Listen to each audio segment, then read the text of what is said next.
y'all. This is Mark. This is Wednesday, June 10th, 2020. And this is another episode of Everyday Walk. I am here in downtown Raleigh. I did some street ministry off of Blunt Street, which is right near Shaw University. I'm actually right around the corner of Shaw, or I'm actually right outside of Shaw, I should say. And it's interesting. Today has been a very interesting day because I got a chance to talk to different people. The very first person I talked to today outside of my own family was a police officer. Crazy enough, what happened is that he's a black police officer, my height. When I opened the door, it's the first time I actually saw somebody that looked like me. And I had an interaction where he had almost my same build. He looked like me.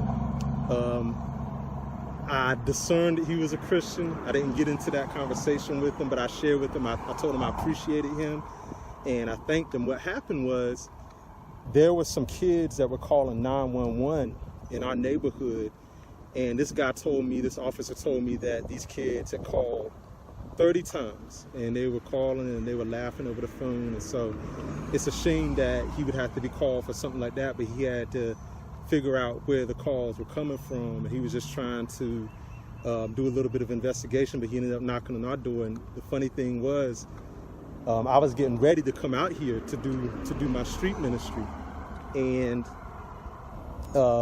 Portia and Maria run in the room when he comes, and I throw on a shirt and I walk outside, and there he is. And I could tell from his demeanor. All you have to do is look at a person's face, and you can tell a lot about what's going on with them. You can discern a lot with regard to their spirit. But he was very professional. He did his social distancing. He had his hands where I could see him. And I came out and I approached him, and it was all good, but it was a very good interaction. And I told him I do street ministry. I told him I'm a minister, and I do street ministry out in downtown Raleigh. And so he basically commended me for that. But it was interesting. It was a very interesting interaction. I believe everything happens for a reason. But like I said, the guy, he kind of looked like me. And he had a police uniform, gun badge, everything.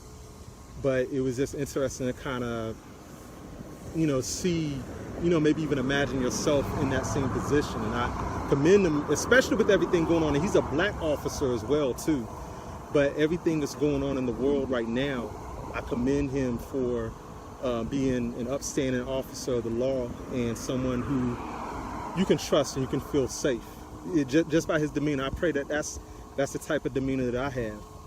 Well, I've been out here mainly on Blunt Street. There's like a corner store beauty shop, and so I went over there. There was a few dudes hanging out. Talked to two young guys, and I gave them my cards for my music and everything. They told me they appreciated that. And I just told them I'm a Christian, I'm a minister, and I do music. And so they said they're definitely gonna check it out. Saw two other guys, they were smoking blunts. Both of these guys, they said that they're Christians as well too. And that's what I come across most of the time. People actually go ahead and say that they are saved and that they are Christian. But I still try to carry some type of conversation and still try to plant the seeds of repenting of sins and believing in the gospel. Because you never know, there's a lot of people that profess it, but you don't know if they really possess it. And I'm not trying to judge and say that they didn't, but that was my next two encounters. But then I talked to my man. I won't give his name. His name starts with an S. He's a young dude, 27 years old. He said he lives over NC State, young black guy. And I just approached him, I shared with him, I talked to him, I told him my own testimony. I told him my own testimony, and I told him that I went to school right here at NC State, full academic scholarship. I pursued career in education, but really didn't have a love for God and love for people. But I felt the Lord was calling me to ministry even at the age of 19. and I didn't really answer that call fully, I feel like, until now. I mean, I've done ministry, obviously. I've done preaching, I've done teaching, I've done so many other things, but I really feel like I've taken a next step at this point with regards to trusting the Lord. Let me give my hand a rest. So I had a great conversation with this young man. He said that he is a believer as well too, and so we just talked a little bit, and he said he'll remember. He said he remembers faces, so he said he'll definitely remember me and remember who I am. What's going on? Hey, doing well. God bless. But yeah, so he said he will remember me. He said he remembers faces, and so he said he'll definitely remember me. And then I talked to my man. His name starts with a D.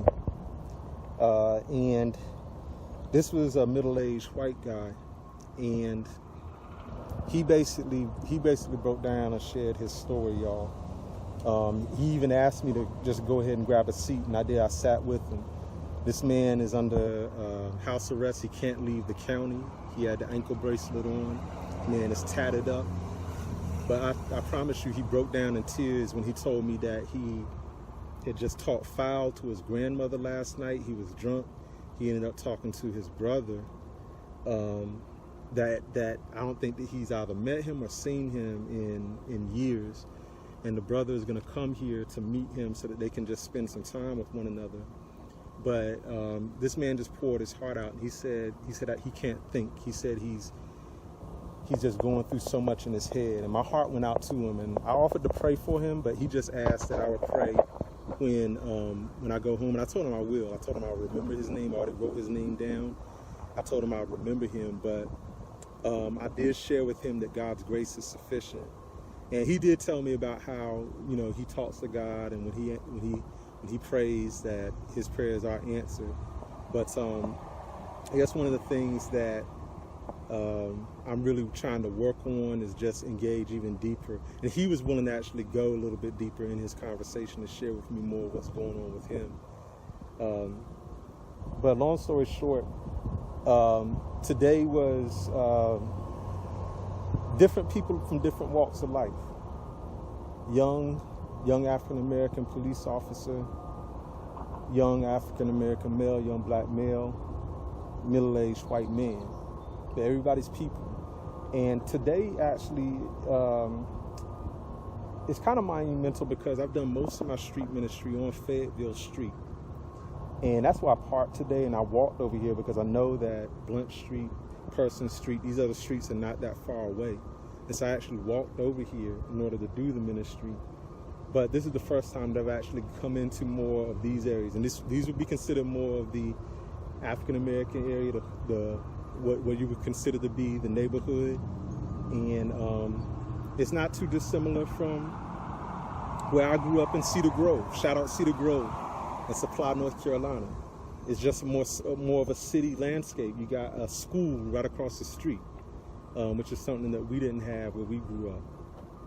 But people are people, and you've got to overcome a fear of interacting with people, and you got to have faith enough to treat people with respect. Like I said, I saw my young black dude.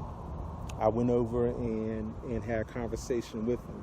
I saw my older white dude. I went over and had a conversation with him. And so it doesn't really matter who a person may be.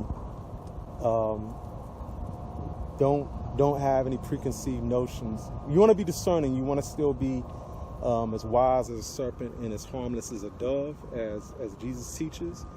But you also want to treat people with love and dignity and respect, because if you project that, you get it back.